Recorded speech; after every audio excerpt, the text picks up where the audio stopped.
Proper classes में शुरू हो जाएंगे। देखिए, भारत की जो ज्योतिष है, अगर देखा जाए तो बेसिकली पराशर मुनि के समय काल से ये अधिक प्रचलित स्थिति में आया। इससे पहले क्या था, वेदांग कालीन जो ज्योतिष थी, देखिए, पराशर भी तो युधिष्ठिर जब राजा थे उस समय का है। आज हम लोग इसकी पूरी चर्चा करेंगे, और ज्योतिष के आंगिक के अनुसार हम ये समझने की कोशिश भी करेंगे कि महाभारत काल कब था, क्योंकि पराशर मुनि को अगर हम नहीं समझेंगे तो फिर वर्तमान ज्योतिष, अभी जो भारतवर्ष में जो ज्योतिष चल रहा है, इस ज्योतिष को पूरी तरह से समझ भी नहीं पाएंगे। इसलिए इनके बारे में जानना बहुत जरूरी है। इससे पहले हम थोड़ा सा ये बताना चाहेंगे कि एक्चुअली वेदांग ज्योतिष का जो समय काल है, उस समय से भारत में जो है तीन तरह का ज्योतिष का विकास धीरे धीरे शुरू हुआ था। पहला, जिसको गणित ज्योतिष बोलते हैं। गणित ज्योतिष से मतलब आप समझ रहे हैं, अ, वो सबसे ज्यादा विकसित हुआ था आर्यभट्ट के समय। आर्यभट्ट का भी समय काल हम लोग जानेंगे, और प्रॉपरली एकदम साल दर साल हिसाब करके उसको बताएंगे कि ये कब आए थे और कहाँ इनका हुआ था। तो आज सबसे पहले हम जानेंगे कि गणित, ये ज्योतिष का जो है ना, तीन अंग है। पहला गणित, दूसरा फलित, और तीसरी जो है वो है ज्योतिष संहिता। जैसे गार्गी संहिता, शायद आप लोगों ने नाम सुना है क्या? गार्गी संहिता के बारे में अनुज, आपने सुना है क्या? नहीं सर। महर्षि गर्ग जो है ना, गर्ग मुनि का नाम जरूर सुने होंगे। तो गर्ग मुनि जी। ने ज्योतिष संहिता जो रचना की थी, और वो बेसिकली गार्गी संहिता है। गार्गी मतलब कोई लेडी नहीं है, ठीक है। महर्षि गर्ग के द्वारा रचित जो संहिता है उसको बोलते हैं गार्गी संहिता। ये ज्योतिष संहिता और फलित और गणित ज्योतिष के बारे में थोड़ी सी हमें धारणा होनी चाहिए, ताकि माने क्या है क्या नहीं है, जस्ट एक संक्षिप्त डेफिनेशन बोल सकते हैं आप इसको। तो गणित ज्योतिष क्या है? अभी आप लोग जानते हैं कि गणित ज्योतिष अभी हम एस्ट्रोनॉमी के नाम से जानते हैं, है ना। लेकिन उस समय ऐसा नहीं था। उस समय ये सिद्धांत ज्योतिष जो है, या सिद्धांत संहिता जितने भी हैं, ये ये सब बेसिकली जैसे सूर्य सिद्धांत हुआ आर्यभट्ट जी का, या अदर्स जो भी है, ये बेसिकली कंप्लीटली मैथमेटिकल मटेरियल्स था। आज थोड़ा सा प्रयास करेंगे कैलकुलस, हमारे इंडियन साइंस में कैलकुलस था या नहीं, वो भी इस ये पूरा हम जब माने हिस्ट्री ऑफ एस्ट्रोलॉजी पढ़ेंगे, इसमें हमें जानना बहुत जरूरी है। देखिए, ये पढ़ने की मूलतः दो आशय है। पहला, आपको ज्योतिष के एक आइडिया होना चाहिए, और दूसरा, आप में ये गर्व, ये होनी चाहिए, गर्व का महसूस होना चाहिए कि आप ऐसी संस्कृति की हिस्सा है जहां पश्चिमी जो देश हैं बहुत बाद में जो चीज सीख पाए हैं, हम बहुत हजार हजार साल पहले वो चीज सीखे हैं। ये समझना और ये जानना बहुत बहुत ज्यादा जरूरी है। तो गणित ज्योतिष, एस्ट्रोनॉमी, अभी तो आप जानते ही हैं, ये पूरी इसमें कोई ये नहीं है, कंप्लीटली मैथमेटिकल कैलकुलेशन है। जैसे हमारे फलित ज्योतिष जो हम करते हैं, फलित ज्योतिष, तो फलित ज्योतिष मतलब जहाँ पे जातक के वर्णन करेंगे, जातक का भविष्य कथन करेंगे, उसको बोलते हैं फलित करना। ये फलित ज्योतिष, लेकिन हमें उसका स्नैपशॉट चाहिए होता है, और स्नैपशॉट बनाने के लिए उसकी कुंडली बनाना जरूरी है। ये कुंडली पोर्शंस हमें फलित ज्योतिष में भी जरूरी होता है, एस्ट्रोनॉमी, एस्ट्रोनॉमिकल कैलकुलेशन, क्योंकि आपका सूर्य कितने डिग्री में है, चंद्र कितने डिग्री में है, द्रेकान कितना है, होरा क्या है, इत्यादि इत्यादि, हर चीज के बारे में आपको एक आइडियाज होना चाहिए। अगर आपको आइडिया नहीं होगा तो आप कुंडली बना नहीं सकेंगे। यानी फलित ज्योतिष में भी हमारी ये, एक तो हो गया प्योर एस्ट्रोनॉमी, और ये जो हम जो ज्योतिष सीखते हैं या जो ज्योतिष के बारे में हम लोग चर्चाएं कर रहे हैं, और वो है दोनों हिस्सों का मिलन। मतलब एक तो गणित ज्योतिष और दूसरा फलित ज्योतिष, भविष्य कथन, साथ में कैलकुलेशन। और तीसरा जो है वो है ज्योतिष संहिता। ज्योतिष संहिता, आप लोगों ने शायद मुंडेन एस्ट्रोलॉजी का नाम सुना होगा, मेदिनी ज्योतिष। ज्योतिष संहिता वो है, भविष्य कथन है, समय के अनुरूप पर्यालोचना है, हमारे खान पान क्या होनी चाहिए, वो सारी चीजें हैं। बट यहाँ जातक नहीं है, यहाँ पे जो है जातक की बातें नहीं होती। जैसे देश, काल, पात्र, स्थान, यहाँ सारी चीजें हैं बट पात्र नहीं है। माने कोई स्पेसिफिक एक व्यक्ति का वर्णन ज्योतिष संहिता में नहीं होता। वर्तमान दिन में ये इसी को मुंडेन एस्ट्रोलॉजी या मेदिनी ज्योतिष बोले जाते हैं। ये तीन तरह का चीजें हैं। अब हम लोग थोड़ा प्रयास करते हैं समझने का कि ज्योतिष बेसिकली, देखिए अभी वैदिक ज्योतिष मतलब आप सब जानते हैं, पराशरी संहिता, पराशरी ज्योतिष, है ना। तो ये पराशर है कौन? पराशर का मतलब क्या योगदान है हमारी ज्योतिष में? महर्षि पराशर, ये भी एक ऋषि थे। और वो कौन थे? क्योंकि देखिए रामायण और महाभारत हमारे दो दो ऐसी पुस्तकें हैं जो हमारे, ऐसा कोई व्यक्ति नहीं है जो जिसके बारे में जानता नहीं है। तो महाभारत जिन्होंने लिखा था, महर्षि वेदव्यास, ये वेदव्यास का पिताजी हैं, पराशर। आज थोड़ा सा जानने की ये प्रयास करेंगे, अ, पराशर का मतलब पराशर किस समय में थे। देखिए ऑलरेडी जैसे कल हम लोग बातचीत कर रहे थे कि वर्तमान दिन में ये जो 1962 ईस्वी, क्योंकि देखिए कैलकुलेशन जब करना होगा तो एक प्रामाणिक काल को तो मानना ही पड़ेगा हमें। उसके अनुसार फिर आगे और पीछे कैलकुलेशन करते चलेंगे तो हमें ये पता चल जाएगा। इसको लिखना पड़ेगा क्या? अच्छा, आप लोग माने इसको नोट डाउन कर रहे हैं या मुझे लिखना पड़ेगा? अनुज जी। सर मैं इसको भी थोड़ा सा तो मैंने लिखा था शुरू में। आज तो हेलो। ये तो वीडियो देख के भी आप आराम से लिख लेंगे, कोई हाँ, दिक्कत। बाकी बाकी मैं वीडियो देख के बाद में, आप वीडियो डालेंगे तो देख के तब कर लूंगा सर मैं। हाँ बोलते तो जाइए हम, सर, नोट हाँ। डिटेल में वीडियो देख के बनेगा। हाँ क्या बोले धर्म सर? नोट वीडियो देख के बनेगा सर, डिटेल्स में। हाँ हाँ बिल्कुल, बेटर रहेगा, क्योंकि देखिए लिखेंगे ना तो टाइम बहुत किल हो जाता है। नहीं नहीं तो सर, जी ये ठीक है। तो वीडियो में रहेगा, आप लोग उसको नोट बना लीजिएगा। ठीक है सर। डॉक्टर साहब आज बहुत चुपचाप हैं।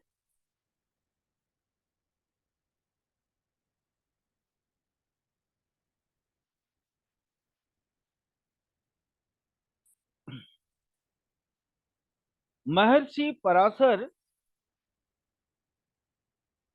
बेसिकली अगर हम लोग कुरुक्षेत्र की युद्ध को समझ लें तो युधिष्ठिर, क्योंकि कुरुक्षेत्र युद्ध के बाद से ही युधिष्ठिर अपना राजत्व किए थे, राज किए थे। तो कुरुक्षेत्र युद्ध की एक आइडिया लेते हैं। अ, ये कब था? इसमें हमें दो चीजें मिलती हैं। एक तो बराहमीर ने अपने किताब जो सप्तर विचार है, उन्होंने एक कैलकुलेशन दिया है और वहां से भी हम इसको समझ सकते हैं।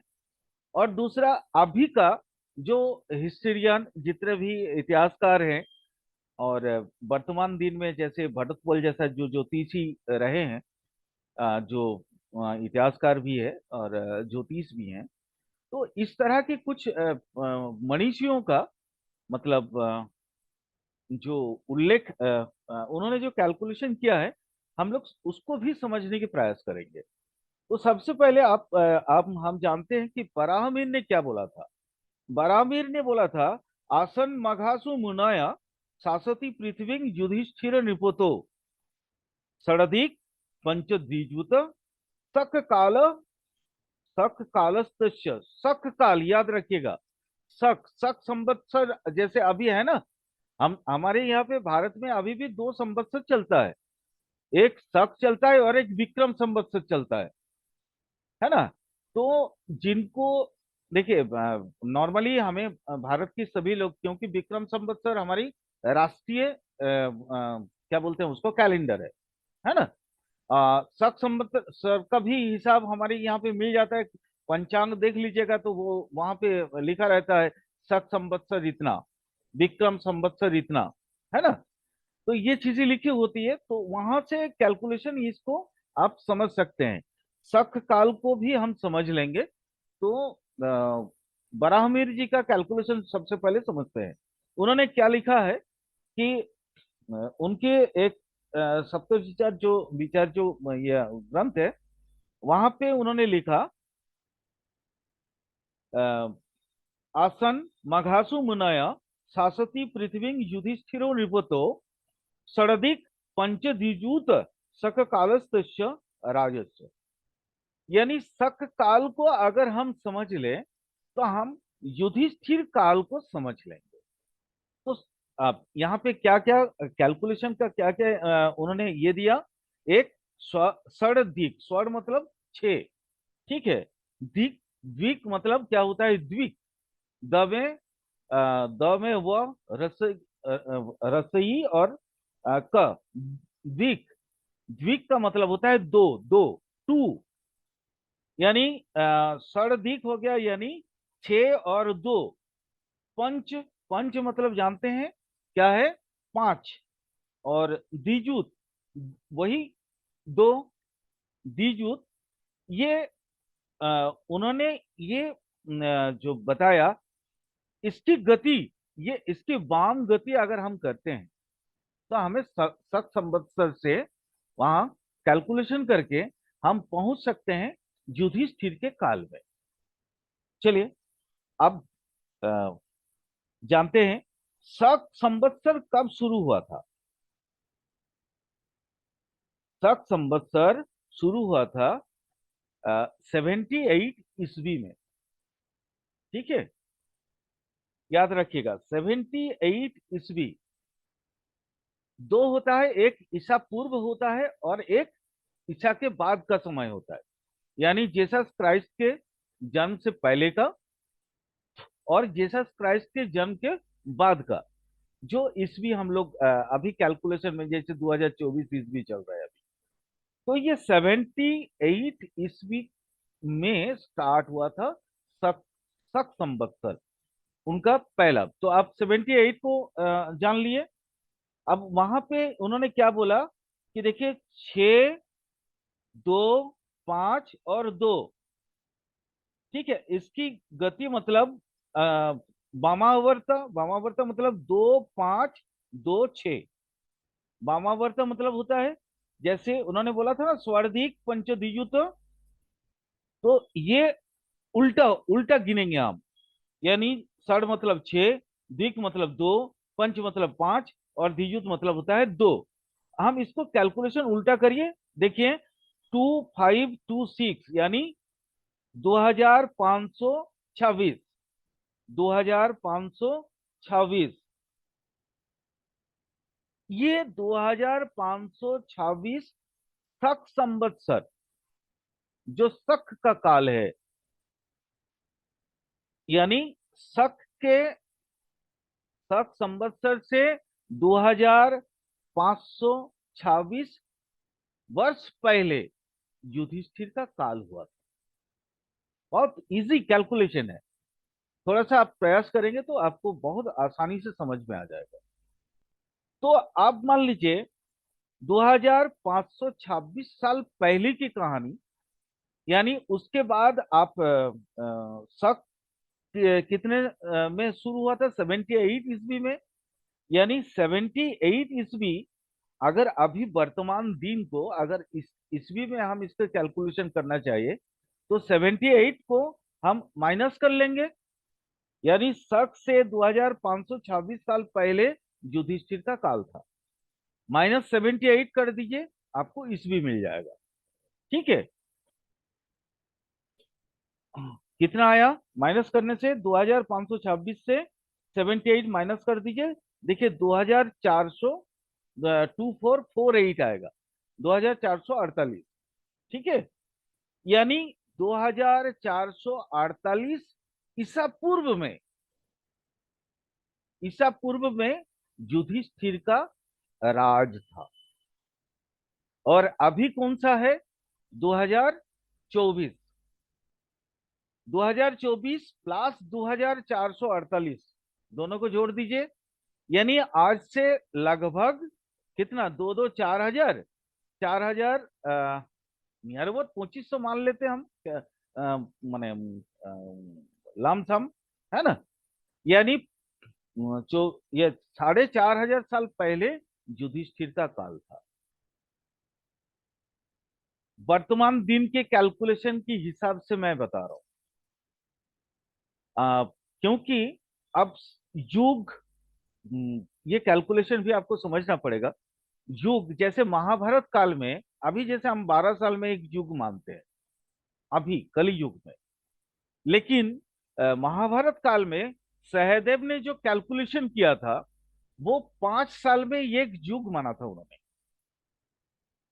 तो इसलिए थोड़ा सा कभी कभी समझने में दिक्कत हो जाता है, समझने में कभी कभी थोड़ा बहुत दिक्कत हो जाता है, बट बहुत आराम से अगर दिमाग शांत करके पूरी लेक्चर को आप आराम से सुनेंगे तो आपको पूरा का पूरा, मैं समझता हूँ, समझ में आ जाएगा। अ, इसकी एक और पुष्टि मिलता है, राजतरंगिणी बोल के एक किताब है, जो ये जिन्होंने हिस्ट्री पढ़ा है उन्होंने, वो शायद इनको जानते होंगे, कल्हन, कश्मीर के ये व्यक्ति, अ, जिन्होंने लिखा था राजतरंगिणी, और ये कल्हन जी उनका नाम था। उन्होंने भी लगभग यही कैलकुलेशन दिया था, युधिष्ठिर की राजत्व, युधिष्ठिर का जो काल है, यही उनका जो राज किए हैं जितने, लगभग वही कैलकुलेशन उनका भी आता है जो बरामीर जी का आता है। यानी ये, इसका मतलब ये कुछ हद तक ऑथेंटिक आप इसको मान सकते हैं। ठीक है, देखिए फिर भी चूंकि इतना पुराना चीज है तो कई सारे मत होते हैं, बट हम लोग कोशिश करेंगे एक एवरेज प्योर कैलकुलेशन को समझने के लिए, क्योंकि वहां अगर पराशर को नहीं समझेंगे तो ये क्रम विकास जो हुआ एस्ट्रोलॉजी का वो नहीं समझ पाएंगे, उसके बाद ये एस्ट्रोलॉजी का आज आज जो दुरावस्था है वो क्यों हो वो भी नहीं समझ पाएंगे। इसलिए दोनों चीजों को समझना बहुत जरूरी है। कल्हन ने ये कैलकुलेशन दिया था, अ, वो भी वही बोले थे कि मतलब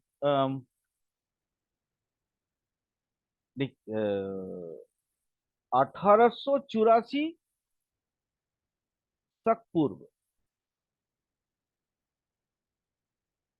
यानी लगभग वही 4410 के आसपास में जो बारामीर जी का है, वही मैंने आपको इतना, मैं इन डिटेल्स कैलकुलेशन में नहीं ले जा रहा हूँ, लगभग वही है। माने इसको हम इसलिए ऑथेंटिकेट मानते हैं। ठीक है। विष्णु पुराण के हिसाब से अगर हम कैलकुलेशन देखें, विष्णु पुराण में यहाँ पे यस्मिन कृष्णो देवं ज्ञात तस्मिनेव तदा तदाहनि प्रतिपन्न कलियुग तस्य संख्या निबोधो में, यानी श्री कृष्ण का स्वर्गारोहण जब हुआ उसके बाद से कलियुग का शुरुआत हुआ। ये कैलकुलेशन अगर इसका भी एक ऑथेंटिकेट कैलकुलेशन हम देखें तो वहां पे भी लगभग वही कुरुक्षेत्र के उसी समय आ रहा है, नियर अबाउट वही 4500 के ईयर्स के आसपास। यानी अधिकतर जो हमारे विद्वान हैं उन्होंने माना 4500 से 5000 साल पहले ये महाभारत काल था। 4500, आज से 4500 या 5000 साल पहले महाभारत काल था। तो मोटा मोटी आपको एक समझ में आ रहा है, एक एवरेज कैलकुलेशन में समझ में आ रहा है नहीं कि पराशर जी उसी समय के थे। यानी हमारी जो ज्योतिष है, हमारी ज्योतिष नियर अबाउट 4500 5000 साल पहले की है। उस समय में शायद पश्चिमी देशों में ज्ञान का विकास भी नहीं हुआ, यानी शायद उन्होंने कोई मतलब जरा सा भी कोई अंदाजा नहीं रहा होगा। और हम वहां उस समय से जूडियाक को कैलकुलेशन कर रहे हैं। आप सोचिए, राशि चक्र को, भू चक्र को, वह चक्र को हम उस समय से कैलकुलेशन कर रहे हैं। यानी हमारे आप सोच सकते हैं कि हमारे मुनि ऋषियों का अंदर कितना उनकी इनर स्ट्रेंथ कितना था कि थ्रो कुंडलिनी, अगर वो लोग कुंडलिनी जगा के पूरे ब्रह्मांड के साथ एक होके पूरी जूडिया कैलकुलेशन हमारे यहाँ दे दिए, 12 भाव 12 राशि हर चीज दे दिए। पराशर जी ने ही तो दिया ये, और ये बहुत ज्यादा साइंटिफिक है। आज भी तो उसी चक्र में चलते हैं हम, आज भी 360 डिग्री ही माना जाता है जूडियक को। तो हिस्ट्री ऑफ एस्ट्रोलॉजी पढ़ने की मूल तत्व यही है कि आपको समझ में आए कि हमारी जो प्राचीन शास्त्र है वो कितने ऑथेंटिक है और हम कितने आगे का सोचे हैं। और हमें ये गर्व होना चाहिए। इसलिए एस्ट्रोलॉजी को कोशिश करिए इसको रिसर्च की विषय लेके पढ़ने के लिए। अभी तो यूजीसी भी तो कई सारे यूनिवर्सिटी में स्टार्ट कर दिया, बट कोई जरूरी नहीं है। हम लोग अपने अपने तौर पे रिसर्च कर सकते हैं। और जो खोई हुई बहुत सारा चीज है जो हमारे पास अभी है नहीं, और वो क्यों नहीं है वो भी मैं बताऊंगा। क्या हुआ ऐसा, क्या हमें हमें हमारे जो ओरिजिनल एस्ट्रोलॉजी से हाथ धोना पड़ गया, क्या चक्कर है।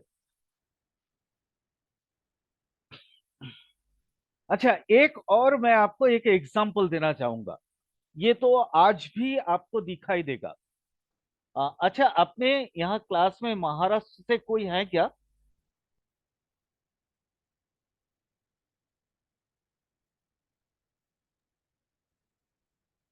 नहीं है। महाराष्ट्र से कोई नहीं है ना? जी नहीं। बीजापुर एक जगह है, जानते हैं क्या अनुज जी?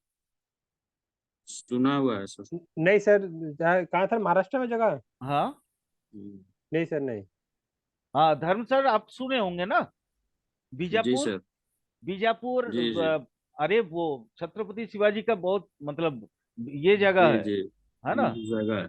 हाँ हाँ। जी। तो आपको एकदम बहुत याद ही रहे।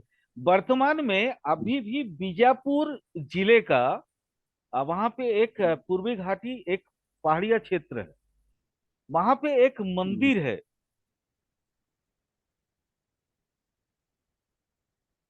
जी। जो मतलब अभी तो जो प्राचीन काल में एक्चुअली उसको बोलते थे कालाजी एरिया, कालाजी एरिया। अभी वर्तमान बीजापुर में है वो। तो वहां पे एक मंदिर है। उस मंदिर में उसकी जो शिला माने क्या कहते हैं, उसके मंदिर के जो अ, पत्थरों के ऊपर लिखी हुई जो लिपि है, जो लिखावट है, हम्म, अ, वो आज वहां पे एक बात लिखी हुई है। और वहां से भी हम लोग इस कैलकुलेशन की बहुत हद तक नजदीक पहुंचते हैं। वहां पे लिखा क्या है, मैं आपको थोड़ा सा बताना चाहूंगा। वो लिखा है त्रिंशत्सु त्रिसहस्रेषु भारता दाहवादितः सप, सप्ताब्द शतयुक्तेषु तेषु अब्देषु पंचसु पंचाशत्सु कलो काले षटसु पंचशतासु च समासु समासुस मतितानु सक सक नामपि भुभुजाम।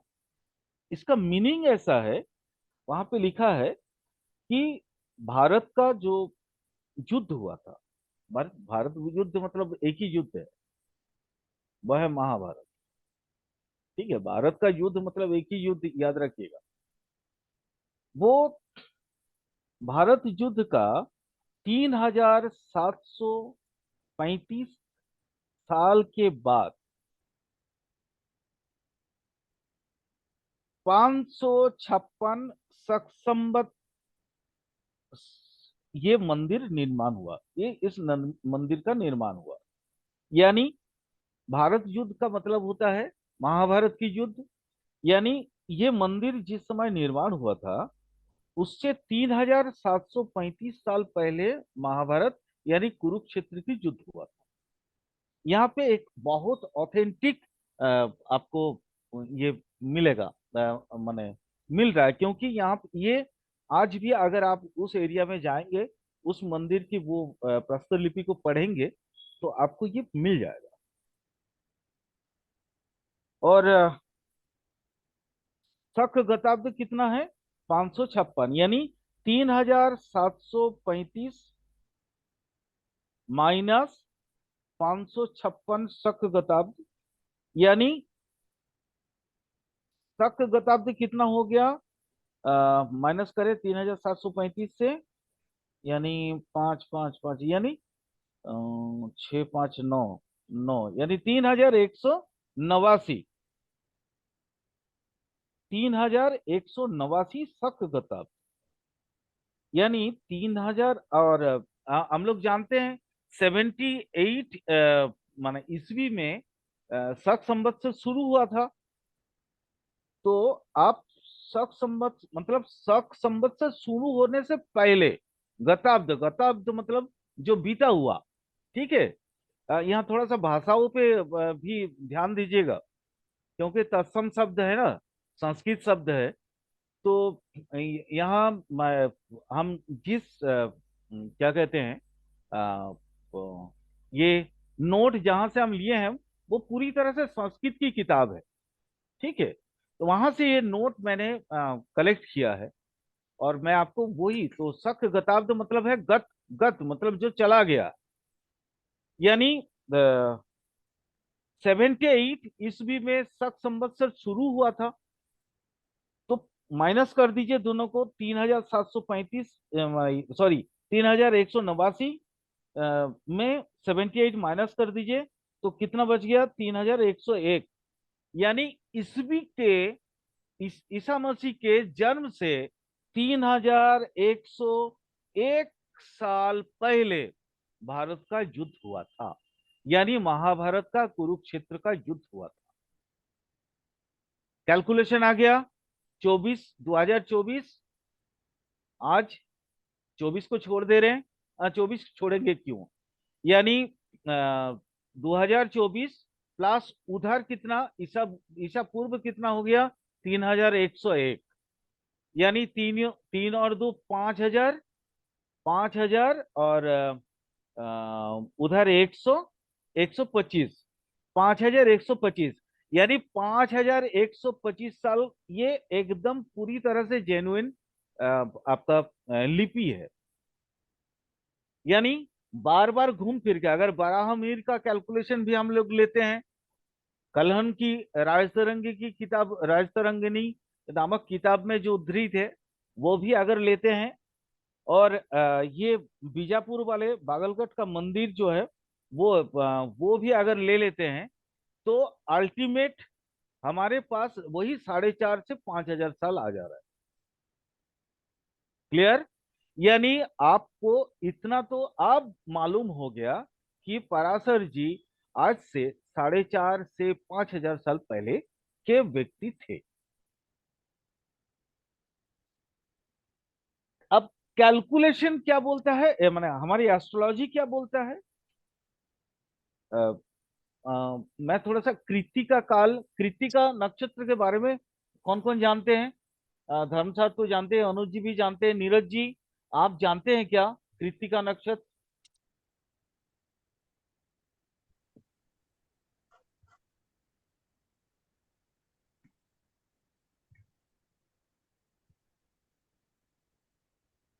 अच्छा जैसे चलिए, कोई बात नहीं। इसका सब हाँ, तो कृत्तिका नक्षत्र एक्चुअली, 26 डिग्री 40 मिनट से लेकर 10 डिग्री तक। हाँ हाँ हाँ हाँ हाँ, बिल्कुल बिल्कुल बिल्कुल बिल्कुल बिल्कुल, वो अभी का समय का है। लेकिन हम्म। तैत्तरीय संहिता जब लिखा गया था, बृहत पराशरी जब लिखा गया था, तो उस जी समय ये माने जैसे एकदम स्टार्टिंग में ऋग्वेद में, जब हम लोग ऋग्वेद को माने ऋग्वेद की ज्योतिषी को समझ रहे थे, तो उस समय जैसे हमें ये पता था कि मतलब मेष क्रांतिपात हुआ था पुनर्वसु नक्षत्र में। ठीक है, पुनर्वसु नक्षत्र में, लेकिन ये पराशर जी का समय में कृत्तिका नक्षत्र से ही जो है विषुव विषुव शुरू होता था, जी विषुव शुरू होता था।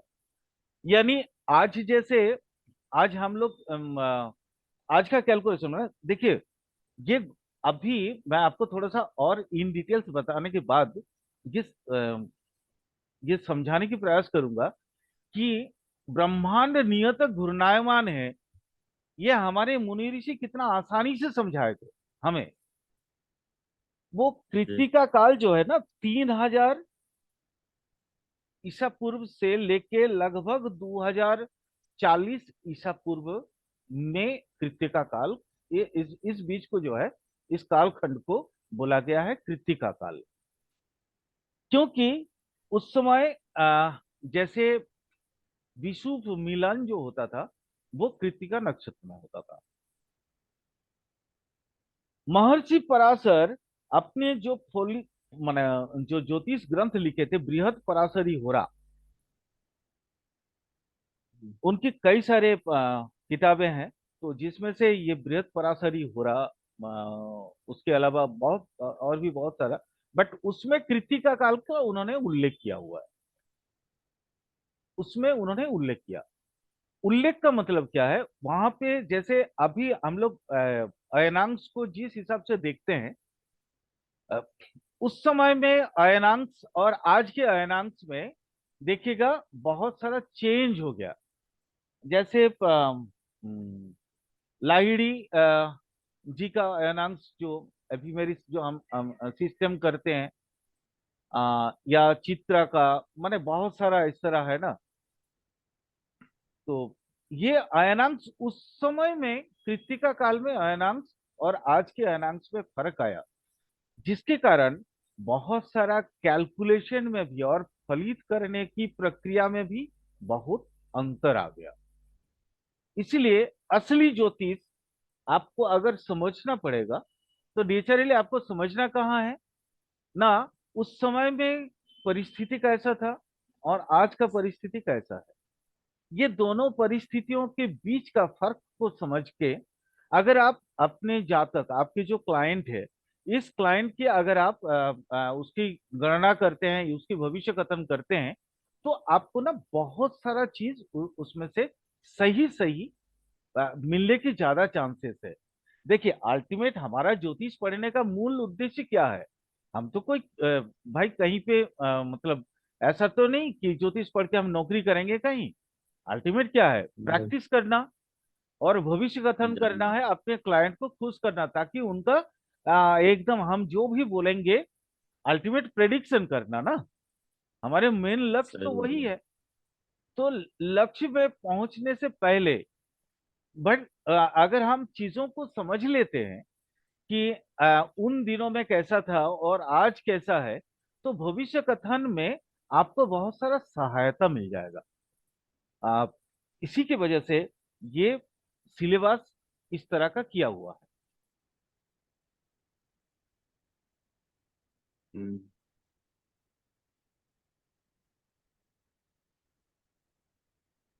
पराशरी होरा की जो मैं बात कर रहा था, बृहद पराशरी होरा और पराशरी संहिता।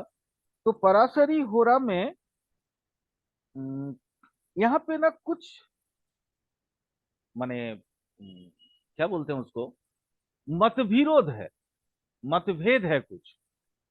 कैसे? बंगाल के एक बहुत जाने माने विद्वान, संस्कृत का विद्वान ईश्वर चंद्र विद्यासागर, उन्होंने एक श्लोक दिया था पराशर संहिता का कि ये बारे में। उन्होंने ये बोला था, एक्चुअली कलो पराशर स्मृत, ये कली काल में पराशर मुनि के जो कथन है, यानी उन्होंने जो न्याय शास्त्र दिए हैं, वो कली युग में सबसे ज्यादा मान्य होगा और मान के चलना भी चाहिए। तो उस वो अगर वो हिसाब से उन्होंने एक कैलकुलेशन किया था, तो जिसमें ये कई लोगों में मतभेद है कि पराशर बृहद पराशरी होरा और